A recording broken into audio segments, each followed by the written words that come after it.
নমস্কার, আপনারা দেখছেন জেলার ১ নম্বর online TV channel Birbhum RC TV. শুরু করছি আজকের সংবাদ। বিস্তারিত সংবাদে যাবার আগে দেখে নেব সংবাদ শিরোনাম। বীরভূমের দুটি লোকসভা কেন্দ্রে তৃণমূলের জয় জয়কার।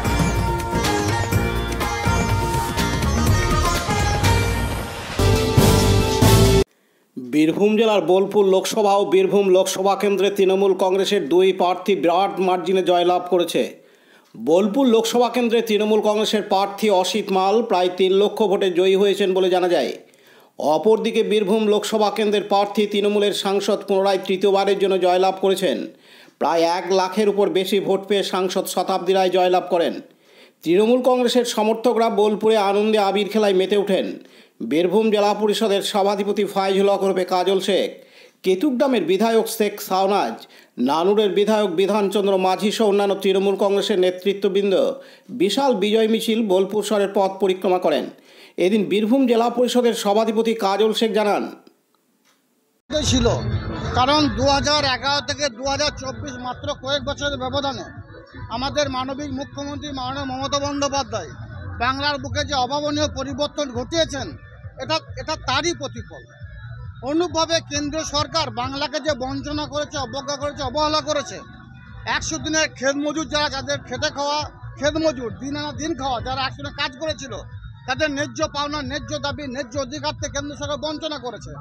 অনেক আমার মধ্যবিত্ত পরিবারের ভাইরা আছে যাদের বাড়িগুলো অর্ধনির্মিত অবস্থা আছে। 3 বছর হয়ে গেল আমাদের মাননীয় মুখ্যমন্ত্রী মাননীয় মমতা বন্দ্যোপাধ্যায় বারবার কেন্দ্র সরকার কাছে আবেদন করা সত্ত্বেও তাদের সে টাকা দেয়নি। তাছাড়াও বাংলার একাধিক প্রকল্প কেন্দ্র সরকার বঞ্চনা করেছে, তারই রায় ইভিএম বক্সে প্রতিফলিত হয়েছে। কোন কোন ম্যাজিক কাজ করলো বলে মনে হচ্ছে? এখানে মমতা ম্যাজিক কাজ করেছে।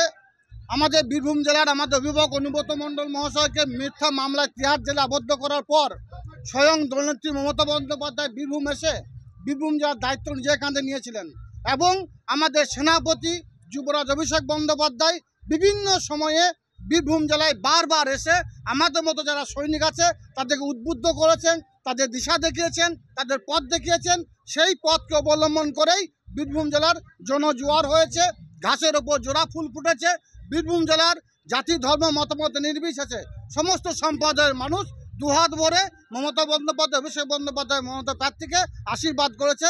তাই তো 2 থেকে 3 লক্ষ ভোটের ব্যবধানে বোলপুর লোকসভা কেন্দ্রের প্রার্থী অসিত মাল জয়যুক্ত হওয়ার পথে এবং আমাদের সাংসদ শতাব্দী রায় বিগত দিনে যে ভোটের ব্যবধানে জয়যুক্ত হয়েছিলেন তার থেকেও বেশি ভোটের ব্যবধানে, আমরা যেটা আশা করেছিলাম তার থেকে বেশি ভোটের ব্যবধানে তিনি জয়যুক্ত হবেন। কাজী আমিরুল ইসলামের report, Birbhum RC TV, Bolpur. আজকের সংবাদ এই পর্যন্ত। পরবর্তী সংবাদের জন্য চোখ রাখুন বীরভূম আরসি টিভির পর্দায়। নমস্কার।